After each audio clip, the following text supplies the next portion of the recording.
أعوذ بالله من الشيطان الرجيم. بسم الله الرحمن الرحيم. ألف لام ميم. ذلك الكتاب لا ريب فيه هدى للمتقين الذين يؤمنون بالغيب ويقيمون الصلاة ومما رزقناهم ينفقون والذين يؤمنون بما أنزل إليك وما أنزل من قبلك وبالآخرة هم يوقنون أولئك على هدى من ربهم وأولئك هم المفلحون. شروع صلی اللہ کے نام سے جو بے انتہا مہربان اور رحم فرمانے والا ہے. الف لام میم. یہ کتاب اللہ کی جانب سے ہے، اس میں کوئی شک نہیں. یہ متقیوں کے لیے ہدایت ہے. وہ لوگ جو ایمان لاتے ہیں غیب پر اور نمازوں کو قائم کرتے ہیں اور جو کچھ ہم نے دیا ہے اس میں سے وہ خرچ کرتے ہیں، اور وہ لوگ جو ایمان لاتے ہیں اس چیز پر جسے ہم نے آپ پر نازل کیا ہے، اور اس چیز پر ایمان لاتے ہیں جو آپ سے پہلے نازل کی گئی ہے، اور آخرت پر یقین رکھتے ہیں. یہی لوگ اپنے رب کی جانب سے سیدھے راستے پر ہیں اور وہی لوگ کامیاب ہونے والے ہیں. محترم حاضرین، یہ میں نے آپ حضرات کے سامنے سورہ بقرہ کی پہلے رکوع کی تقریباً 5 آیتوں کو تلاوت کیا ہے اور اس کا ترجمہ بھی آپ کے سامنے پیش کیا ہے.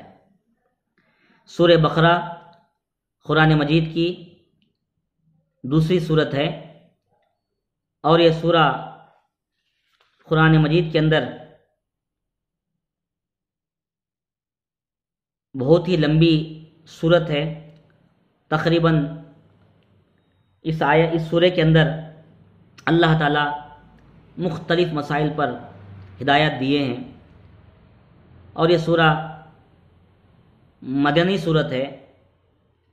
اس کے اندر 286 آیتیں ہیں اور اس کے اندر تقریباً 40 رکوع ہیں. محترم ناظرین، اس سورہ کے شروع میں الف لام میم کہا گیا ہے، اور ایسے اس سورہ کا نام سورہ بقرہ رکھا گیا ہے. اور تمام کو معلوم ہے قرآن کے اندر جتنی سورتیں ہیں ہر سورہ کے شروعات میں یا اس کے درمیان میں کچھ الفاظ آتے ہیں. تو اللہ تعالیٰ قرآن مجید کے سورتوں کے نام وجہ تسمیہ ہم اگر جاننا چاہتے ہیں تو پتہ چلتا ہے کہ یا تو اس سورہ کے اندر جو بات بیان کی گئی ہے اس موضوع کے حساب سے، اس کے موضوع کے حساب سے نام دیا گیا ہے، یا نہیں تو کم از کم کیا ہے بطور نشان کے نام دیا گیا ہے. تو سورہ بقرہ عربی میں بقرہ کہتے ہیں، تو اردو میں اسے گائے کہتے ہیں. اس سورہ میں ایک مقام پر لفظ بقرہ آیا ہوا ہے، اس لیے اس سورہ کا نام اسی لفظ بقرہ سے موسوم کیا گیا ہے. اس سورہ کے شروع میں الف لام میم کہا گیا ہے. الف لام میم کے معنی مطالب کے بارے میں علماء کرام نے خاموشی اختیار کی ہے. ان کو حروف مقطعات کہا جاتا ہے. یہ قرآن کے اندر شروع میں، سورتوں کے شروع میں اور درمیان میں بھی آپ کو ملتے ہیں، اور ساتھ میں ان کا کوئی معنی یا مطلب علماء کرام بیان کرنے سے پرہیز کیے ہیں. اس کے باوجود بھی کچھ علماء کرام ان کے معنی مطالب کو پہچاننے کی، بیان کرنے کی کوشش کی ہے. لیکن جمہور علماء کا اگر ہم رویہ دیکھتے ہیں تو یہ کہا گیا ہے کہ ان الفاظ کو الفاظی رہنے دیں، اس کے معنی مطالب کے پیچھے نہ پڑیں. یہ اس زمانے میں خطاب میں، بیان میں، تقریر میں یا مضمون میں استعمال ہونے والے الفاظ تھے۔ شاید اس زمانے میں لوگ اس کو استعمال کرتے تھے، اس کا معنی مطلب سمجھتے تھے، اسی لیے قرآن کے اندر بھی اس قسم کے الفاظ کو بیان کیا گیا ہے۔ اس زمانے میں کوئی صحابہ کرام میں سے کوئی بھی اللہ کے نبی سے سوال کیا ہو کہ اللہ کے نبی ایسے الفاظ کو کیوں بیان کیا گیا، ان الفاظ کے معنی مطالب کیا ہیں، اس قسم کے کوئی سوالات کیے ہوئے کوئی روایت ہم کو نظر نہیں آتی ہے۔ ساتھ میں اسلام کے دشمن، اللہ کے نبی کے دشمن، قریش ہو یا دیگر لوگ بھی ہو، کسی نے بھی اللہ کے نبی پر الزام نہیں لگایا یا اعتراض نہیں کیا کہ بھئی اس قسم کے الفاظ کو کیوں استعمال کیا گیا ہے، ان الفاظ کو کیوں رکھا گیا ہے، یہ نہیں کہا۔ بہرحال اللہ کے نبی صلی اللہ علیہ وسلم کے آنے سے پہلے جتنی کتابیں اس دنیا میں نازل ہوئی ہیں یا اس زمانے کی تاریخ میں ہم دیکھتے ہیں کہ بھئی جو بھی اس وقت کی کتابیں تھیں، مصنفین تھے، شعراء تھے، ادبا تھے، وہ تمام کے تمام ان الفاظ کو استعمال کیا کرتے تھے، اسی لیے قرآن کے اندر بھی ان الفاظ کو استعمال کیا گیا ہے۔ لیکن بعد کے زمانے میں یہ روایت، اس کا سلسلہ ختم ہو گیا، اس کا استعمال کرنے کا طریقہ ختم ہو گیا، اسی لیے شاید خاموشی اختیار کی گئی ہے۔ اب آئیے دوسری آیت میں کہا گیا ذالک الکتاب لا ریب فیہ ھدی للمتقین، یہ اللہ رب العالمین کی جانب سے یہ کتاب ہدایت ہے متقی کے لیے، اس میں کوئی شک نہیں ہے۔ دو باتیں آتی ہیں، یہ اللہ کی جانب سے ہونے میں کوئی شک نہیں ہے، دوسرا مطلب ایک معنی آتا ہے کہ بھئی یہ متقیوں کے لیے ہدایت ہے، اس میں کوئی شک نہیں ہے۔ مجموعی لحاظ سے دونوں بھی باتیں یہاں پر مراد ہیں۔ یہ کتاب اللہ کی جانب سے ہے، ذرہ برابر بھی شک نہیں کرنا چاہیے، شک کی گنجائش ہی نہیں ہے، اور ساتھ میں یہ کتاب متقیوں کے لیے ہدایت ہے، اس میں بھی کوئی شک نہیں ہے۔ یہ ہم کو ایمان اور یقین آپ تمام کو، مجھے سب کو رکھنا ہے۔ ھدی للمتقین کہا گیا تو متقین یعنی اللہ سے ڈرنے والے لوگوں کے لیے اس قرآن سے ہدایت ملنے والی ہے، قرآن کی رہنمائی ملنے والی ہے۔ گویا جو لوگ متقی ہوں گے، جو لوگ پرہیزگار ہوں گے، جو تقوی کو اپنائیں گے، ایسے لوگوں کو اللہ تعالیٰ کی جانب سے اس قرآن کے ذریعے ہدایت ملنے والی ہے۔ آپ کو یاد ہوگا پچھلے سورے میں، سورہ فاتحہ میں یہ بات بیان کی گئی کہ وہ دعا ہے آدمی کی جانب سے جو اللہ کی طرف کر رہا ہے، آدمی اللہ سے دعا کر رہا ہے کہ اللہ مجھے سیدھا اہدنا الصراط المستقیم سے راستہ بتا۔ اب اس کے جواب میں یہ مکمل قرآن عطا کیا جا رہا ہے۔ تو یہ قرآن عطا کیا گیا ہے انسانوں کے لیے، سارے انسانوں کی اس میں ہدایت ہے، لیکن وہی لوگ فائدہ اٹھائیں گے جن کے اندر تقوی ہوگا، جن کے اندر اللہ کی پرہیزگاری ہوگی۔ ساتھ میں یہ متقی لوگ کون ہیں؟ بھائی متقی اللہ سے ڈرنے والے یعنی تقوی اختیار کرنے والے۔ تقوی کے بارے میں تو بہت ہی تفصیلات آپ کو قرآن حدیث میں ملیں گی۔ آپ کو ایک آسان زبان میں حضرت عمر فاروق رضی اللہ عنہ سے روایت کی جاتی ہے ایک بات کہ تقوی یہ ہے کہ ایک آدمی جنگل میں جا رہا ہے اور بڑا خاردار جنگل ہے، کاٹیاں ہیں، اب ان خاردار جنگل میں وہاں کی رہنے والی کانٹوں سے اپنے آپ کو بچانے کے لیے، اپنے دامن کو بچانے کے لیے اپنے دامن کو اپنے کمر تک اٹھا لیتا ہے انسان، تو ایسے پھونک پھونک کر قدم رکھتے ہوئے آگے بڑھتا ہے۔ تو بالکل ایسے ہی آدمی اس دنیا کے جھمیلے میں، اس دنیا کے اندر جب جی رہا ہے تو پھونک پھونک کر قدم رکھے اور ہر قسم کی برائی سے، ہر قسم کے وہ کام جو اللہ کو ناراض کرنے والے ہیں، رسول کو ناراض کرنے والے ہیں، اسلام کے خلاف ہونے والے ہیں، ان تمام کاموں سے بچتے ہوئے آدمی زندگی بسر کرے۔ اب متقیوں کے لیے ہدایت ہے کہنے کے بعد میں آگے کہا گیا الذین یؤمنون بالغیب، یعنی وہ لوگ جو غیب پر ایمان لانے والے، یعنی قرآن سے ہدایت پانے کے لیے جو شرائط بیان کی گئی ہیں، جو اصول بیان کیے جا رہے ہیں، اس میں پہلی چیز تقوی ہے، دوسری چیز غیب پر ایمان۔ یعنی ایک متقی آدمی تقوی اپناتے ہوئے ساتھ ساتھ میں غیب پر ایمان لانا ہوگا۔ غیب کا مطلب یہ ہے کہ اندیکھی چیزوں پر یقین کرے۔ مثال کے طور پر خدا کی ذات ہے، ذات باری تعالیٰ ہے، اس کی خوبیاں ہیں، یا اللہ تعالیٰ کی وہ تمام رحمتیں ہیں جن کو آدمی کبھی اپنے آنکھوں سے دیکھا نہیں، ان تمام پر یقین رکھنا، ایمان لانا، اللہ کی ذات پر، اس کی خوبیوں پر، اس کے اسماء حسنیٰ کے اندر جو بیان کیا گیا ہے ان تمام چیزوں پر ایمان لانا۔ ساتھ میں اللہ تعالیٰ کی جانب سے پیدا کردہ فرشتے ہیں، فرشتوں کو آج تک کسی نے دیکھا نہیں سوائے نبی محمد مصطفیٰ صلی اللہ علیہ وسلم کے۔ تو ہم تمام لوگ اللہ کے نبی کے ذریعے فرشتوں کی کیفیت بیان کی گئی، قرآن کے اندر بیان کی گئی، تو ہم مان لیے۔ تو گویا اندیکھی چیزوں پر ایمان لانا، جنت ہے، دوزخ ہے، یا قبر میں عذاب ہے، یہ تمام چیزوں پر ایمان لانا ہے آدمی، کیونکہ آج تک کسی نے جنت کو دیکھا نہیں، دوزخ کو دیکھا نہیں، لیکن چونکہ نبیوں کے ذریعے اللہ تعالیٰ ہم کو رہنمائی کیا ہے، اس کی کیفیت بیان کی گئی ہے، اس کی خوبیاں بیان کیے گئے ہیں، وہاں پر ملنے والے وہ انعامات اور سزائیں دونوں کو بیان کیا گیا ہے، اس لیے اس پر ایمان لانا پڑے گا۔ تو گویا اللہ اور اس کے رسول کی ہدایت کے مطابق ان چیزوں پر ایمان لانا۔ وَيُقِيمُونَ الصَّلَاةَ، دیکھیے غیب پر ایمان لانے کے بعد میں جو بات بیان کی جائے، نماز کو قائم کرنا۔ غیب میں ایک چیز یہ بھی آتی ہے کہ ایک آدمی کسی چیز کو ماننے کے لیے، میں جب تک اسے چھوؤں گا نہیں، اسے محسوس کروں گا نہیں، میرے آنکھوں کے ادراک میں جب تک وہ نہیں آئے گا، میرے ذہن کے ادراک میں جب تک نہیں آئے گا، میں اس وقت تک نہیں مانوں گا، ایسا کہنے والا آدمی، یا وہ آدمی میں چھو کر ہی اس چیز کو محسوس کروں گا تبھی میں یقین کروں گا، ایسا دعویٰ کرنے والا آدمی کبھی بھی قرآن سے ہدایت نہیں پا سکتا، قرآن سے اس کو کوئی چیز ملنے والی نہیں ہے۔ اس کے بعد میں تیسری جو بات آ رہی ہے وہ یقیمون الصلاۃ، نماز کو قائم کرنے والے، یعنی نماز کو قائم کرتے ہیں۔ دیکھیے نماز، ان الصلاۃ تنہی عن الفحشاء والمنکر، کہا گیا کہ نماز انسان کو برائی سے اور بے حیائی سے روکتی ہے، اور ساتھ میں یہ بھی کہا گیا کہ الصلاۃ عماد الدین، نماز دین کا ستون ہے، اور یہ بھی کہا گیا کہ من ترک الصلاۃ متعمدا فقد ہدم الدین، جو کوئی بندہ نماز کو چھوڑ دیا جان بوجھ کر، اس نے دین کی بنیاد کو ڈھہ دیا۔ اس سے معلوم یہ ہوا کہ نماز کا قائم کرنا، اقامت الصلاۃ کا فریضہ انجام دینا ہر مسلمان پر لازم ہے، اور قرآن سے ہدایت پانے کے لیے آدمی نمازی بننا بھی ضروری ہے۔ میں بغیر نمازی بنے بغیر میں قرآن سے ہدایت پا لوں گا، یہ ناممکن ہے۔ اسی لیے کہا گیا کہ متقی جو ہوتے ہیں ان کے اندر یہ غیب پر ایمان ہوتا ہے، ان کے اندر نماز کی اقامت ہوتی ہے، وہ نماز کی اقامت کرتے ہیں، نماز کی پابندی کرتے ہیں۔ دیکھیے نماز کی اقامت سے مراد یہاں پر کیا ہے؟ کہا گیا کہ بھئی نماز پڑھنا ہر مسلمان کو ضروری ہے، فرض ہے، اس میں کوئی گنجائش، چاہے بیمار ہو، چاہے صحت مند ہو، چاہے کسی بھی حالت میں ہو، اس کو نماز ادا کرنا ہی پڑے گا۔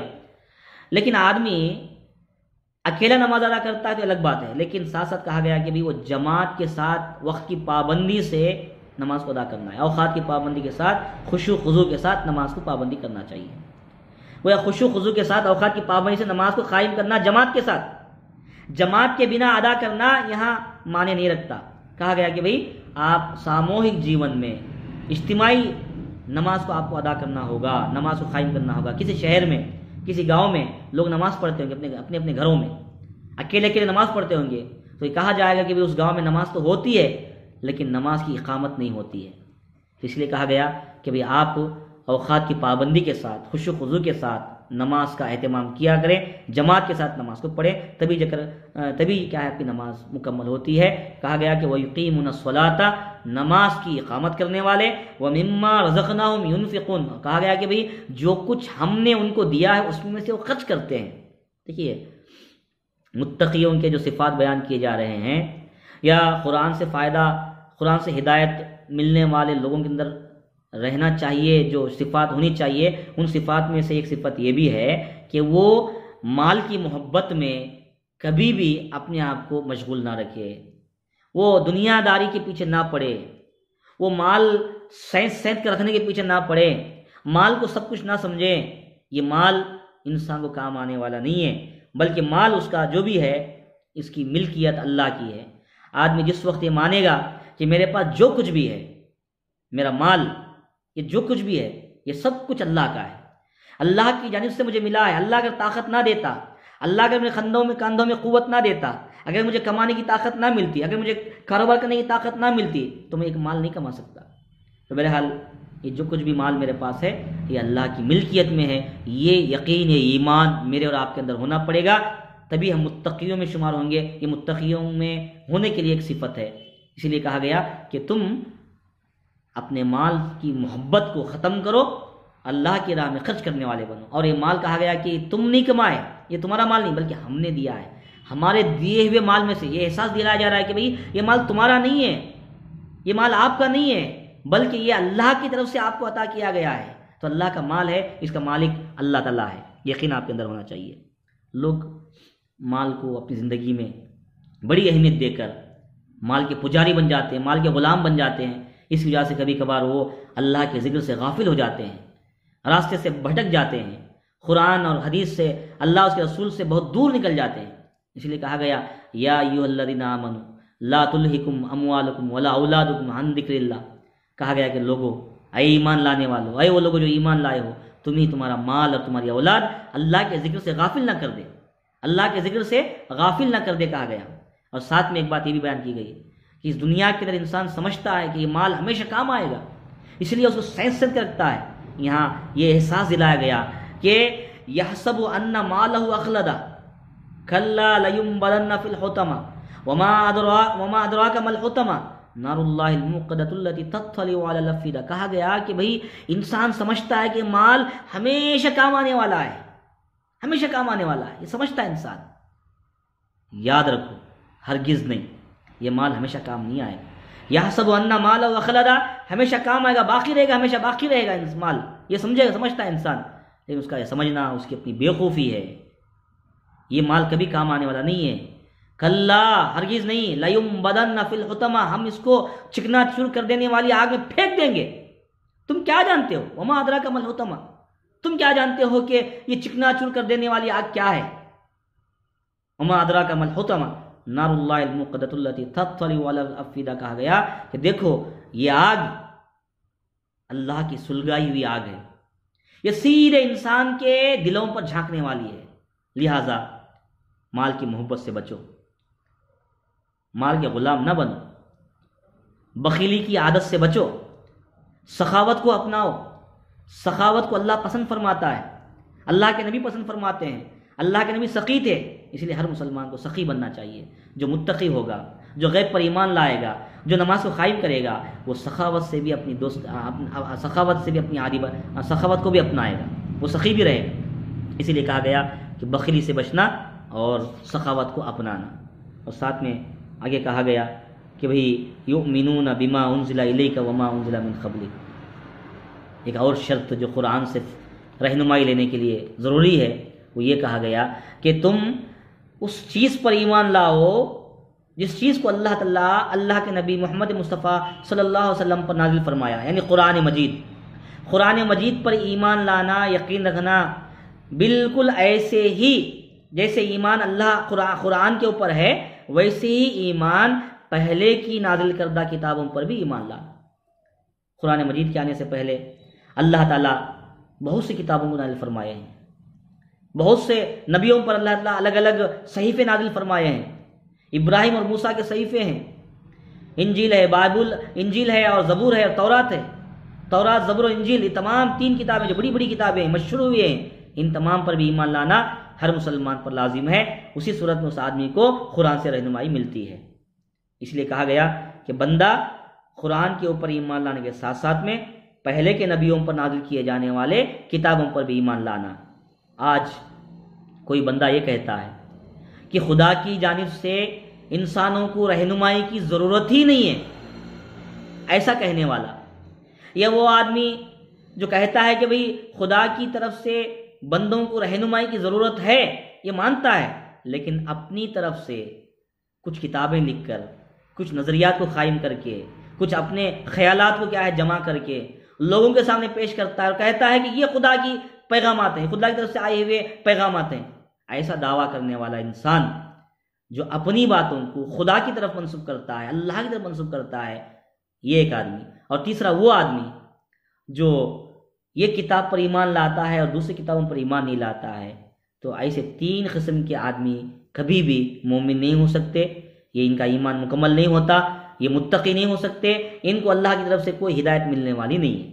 اسی لیے آج کوئی یہ کہتا ہے کہ میں قرآن پر ایمان لاؤں گا اور بائبل پر اور تورات پر میں ایمان نہیں لاؤں گا، پچھلی کتابوں پر، پچھلے صحیفوں پر ایمان نہیں لاؤں گا، تو اس کا ایمان مکمل نہیں ہوتا ہے۔ یا کوئی آدمی یہ کہتا ہے کہ میں انجیل کو مان لیتا ہوں، قرآن کو نہیں مانتا، میں تورات کو مان لیتا ہوں، قرآن کو نہیں مانتا، ایسا دعویٰ کرنے والا آدمی کہ ایک نبی کی تعلیمات کو مانتا ہے دوسرے نبی کی تعلیمات کو نہیں مانتا ہے تو وہ آدمی بھی مومن نہیں ہو سکتا، اس آدمی کو بھی متقی نہیں کہا جا سکتا، اس آدمی کے اندر متقیوں کی صفات میں سے صفت کم ہے اور وہ آدمی بھی قرآن کی ہدایت سے محروم ہے۔ اس لیے آج عیسائی یہ دعویٰ کرتے ہیں کہ بھئی ہم عیسیٰ پر ایمان لانے والے، انجیل پر ایمان لانے والے، ان کے سامنے دعوت دی گئی کہ آؤ یہ کتاب بھی اللہ کی طرف سے نازل کی ہوئی ہے، کتاب ہے، قرآن ہے، اس کے اوپر بھی تم ایمان لاؤ، لیکن انہوں نے ایمان نہیں لائی تو وہ لوگ کیا ہے، دین سے گمراہ ہو گئے۔ اور اسی طریقے سے یہودی تورات کو مان لیا، موسیٰ کی رسالت کو مان لیا، تو وہ لوگ بھی کیا ہے، قرآن کو نہیں مانے، قرآن تعلیمات کو قبول نہیں کیا تو وہ بھی دین سے دور ہو گئے، بھٹک گئے، تو بہرحال اللہ کے غضب کے مستحق لوگ بن گئے۔ تو ہم لوگوں کو چاہیے کہ تورات، زبور، انجیل اور دیگر صحیفوں جو اللہ کی طرف سے نازل کردہ ہیں ان تمام پر ایمان لانے کے ساتھ ساتھ میں قرآن مجید پر بھی ایمان ہم کو لانا پڑے گا، اور تمام چیزوں پر یکساں ایمان ہم کو ہونا پڑے گا۔ لیکن عمل کا معاملہ جب آئے گا، زندگی میں شریعت کا جب معاملہ آئے گا تو قرآنی تعلیمات کے مطابق ہم چلیں گے۔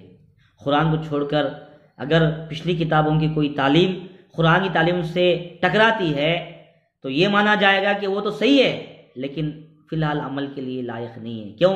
اس لیے کہ قرآن مجید میں ایک نئی تعلیم جو پہلے کے نبیوں کو بھی دی گئی تھی اب یہاں پر بھی دی گئی ہے، اس کو آدمی قبول کرنا پڑے گا۔ تو گویا عمل کے معاملے میں قرآن پر عمل ہوگا اور ایمان کے معاملے میں تمام کتابوں پر بھی ایمان ہوگا۔ اور ساتھ میں آخر میں کہا گیا وَبِالْآخِرَةِ هُمْ يُوقِنُونَ۔ دیکھیے آخرت پر یقین رکھنے والے یعنی متقی کون ہوتے ہیں؟ وہ لوگ جو غیب پر ایمان لائے، نماز کو قائم کیا، قرآن اور پرانی کتابوں پر ایمان لا لیا، ساتھ میں اللہ کے دیے ہوئے مال میں سے خرچ بھی کر لیا، اور ساتھ ساتھ میں وہ آخرت پر یقین رکھنے والے، آخرت پر ایمان لانے والے۔ محترم ناظرین، اس آیت کے اندر آخرت پر یقین رکھنا، آخرت کا مطلب کیا ہے کہ بعث بعد الموت، یعنی مرنے کے بعد دوبارہ ایک زندگی ہے، ایک نئی زندگی قائم ہونے والی ہے، ایک نئی دنیا قائم ہونے والی ہے۔ اب جو دنیا ہے یہ دنیا ختم ہونے والی ہے، یہ دنیا ہمیشہ باقی رہنے والی نہیں ہے، یہاں ہر انسان کو مرنا ہے، ہر جاندار کو موت کا مزہ چکھنا ہے۔ یہ یقین آپ کو ہونا پڑے گا اور آخرت کے دن پر یقین آنا پڑے گا۔ آخرت کے سلسلے میں جب پڑھتے ہیں تو ہم لوگوں کو دنیا میں 3 قسم کے عقائد پائے جاتے ہیں، نظر آتے ہیں۔ ایک عقیدہ وہ ہے کہ لوگ کہتے ہیں کہ دنیا میں انسان جب مرتا ہے تو وہیں پر ختم ہو جاتا ہے، پھر دوبارہ اسے نئی زندگی نہیں ہے۔ یہ غلط عقیدہ ہے جو دنیا میں کچھ لوگوں کے پاس پایا جاتا ہے۔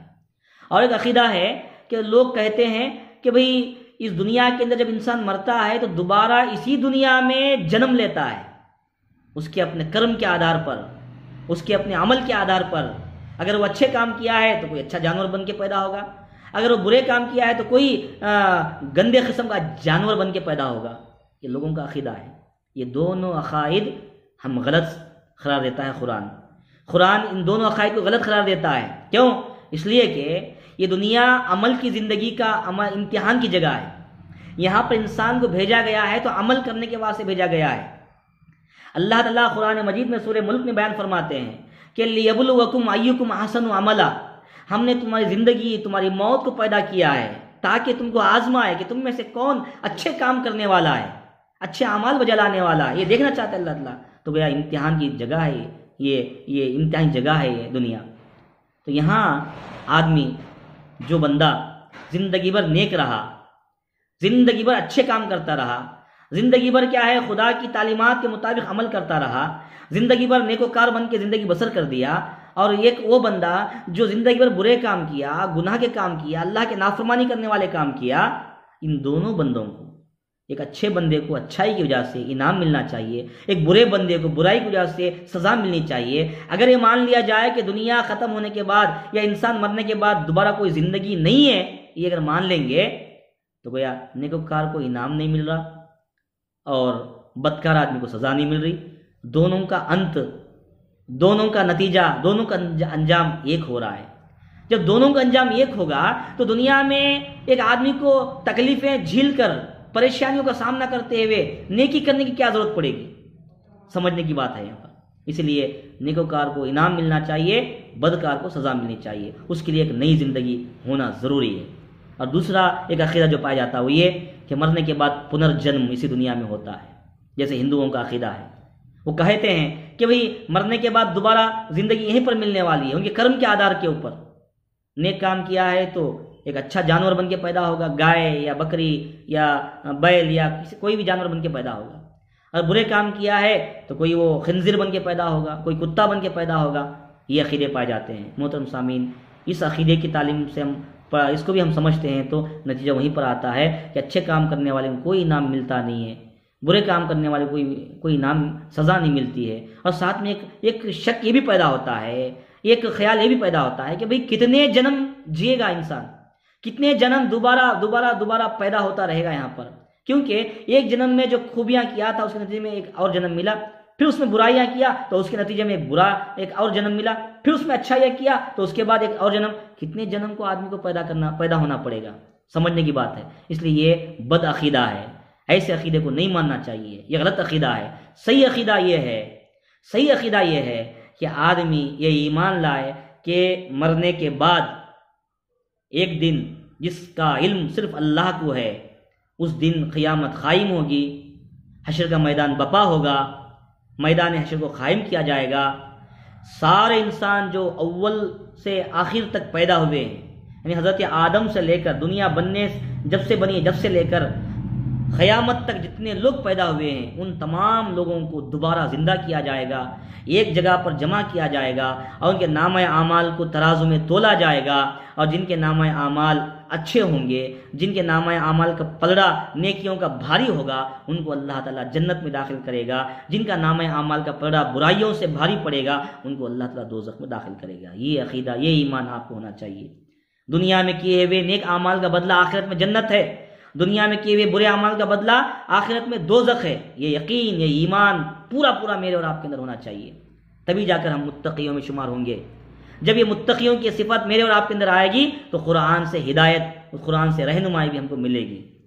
یہ گویا شرائط قرآن سے رہنمائی لینے کے لیے، ایک تقوی، دوسرا غیب پر ایمان، تیسرا نمازوں کا قیام، چوتھا اللہ کے دیے مال میں سے اللہ کے راہ میں خرچ کرنا، پانچواں اللہ کی کتابوں پر یکساں ایمان لانا، چھٹا آخرت پر ایمان لانا۔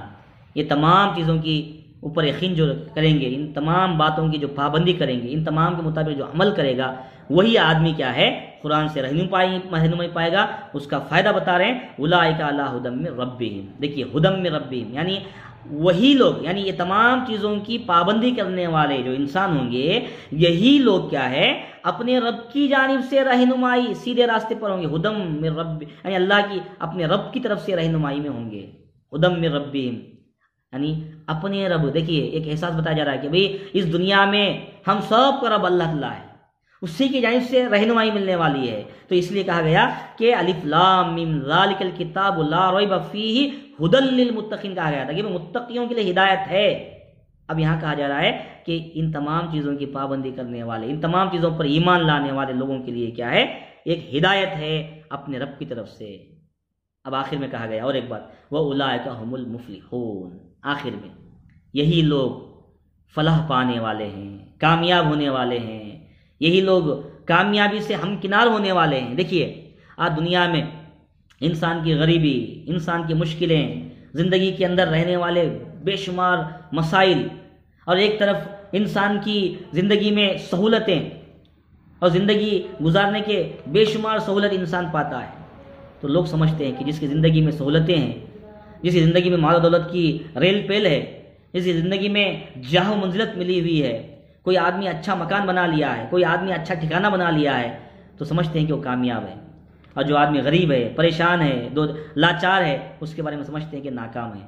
یہ دنیا کا جو معیار ہے جو لوگ بنائے ہوئے ہیں کہ بھئی یہ انسان کی غریبی یا خوشحالی، یہ دونوں معیار نہیں ہیں، یہ دونوں معیار نہیں ہے کامیابی کی، بلکہ اصلی جو معیار ہے وہ نیکیوں کی بنیاد پر آخرت میں دوزخ سے بچ کر جنت میں جو جانے والے ہوں گے، وہی لوگ آخرت میں کامیاب ہوں گے۔ تو جنت جس کے نصیبے میں ملے گی، جو آدمی جنت میں جائے گا، دوزخ سے بچ گیا، سب سے بڑی کامیابی اسی کی ہے، سب سے بڑی کامیابی اسی کو ملنے والی ہے، سب سے بڑی فلاح اسی کو ملنے والی ہے۔ تو اللہ سے دعا ہے کہ اللہ تعالیٰ مجھے اور آپ کو قرآن مجید کے سورہ بقرہ کی اس پہلی 5 آیتوں کو اچھی طرح سمجھنے کی توفیق عطا فرمائے، اس کا ترجمہ، اس کا مطلب کرنے کی توفیق عطا فرمائے، اور ساتھ ساتھ میں علماء کرام کے درمیان میں الگ الگ قسم کے تفاسیر آپ کو ملتے ہیں۔ ہم میں سے ہر مسلمان کو تمام علماء کرام کے تفاسیر کو پڑھنے کی کوشش کرنا چاہیے، کیونکہ قرآن کے بارے میں بات بتائی جاتی ہے کہ قرآن ایک ایسی چیز ہے جب آپ پڑھتے جائیں گے تب نئی نئی چیز آپ کو معلوم ہوتی جائیں گی۔ تو اس لیے ہم میں سے ہر آدمی کو بار بار قرآن کو پڑھنا اور قرآن پر غور کرنا، تدبر کرنا اور نیک اور صالح بن کر زندگی بسر کرنا۔ اللہ سے دعا، وآخر دعوانا الحمدللہ رب العالمین۔